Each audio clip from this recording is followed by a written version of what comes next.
تقویم برگرده. کنار قلب تو مثل یه مردم رو به خوشبختی، تو احساسی به هم میدی شبیه غیرت تختی. تو میپوشونی موهاتو غرور غنچه وا میشه، یه مرد از دامن پاکت طرفدار خدا میشه. به عشقم محرمی خانوم مثل گل دسته و کاشی، فدای اون حیاتونم خانومی که شما باشی. میدونم گاهی از دستم شبا با بغض میخوابی،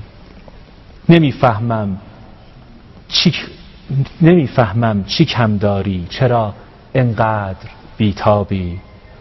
ازم بگذر اگه راحت نگفتم دوستت دارم، اگه غمگین بشی از من گره میفته تو کارم. چه معمولی رفتارم کنار قلب خوشنامت، ولی باور بکن خانوم هنوزم سخت میخوامه.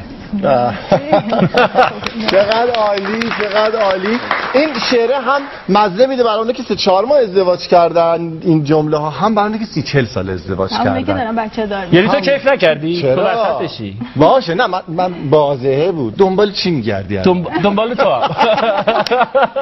خب خیلی ممنونم از فرزاد عزیز. عاطفی اجتماعی شدم. خب عشقی سابق و رمان عشقی میگن عاطفی اجتماعی. آره قابل پخشه.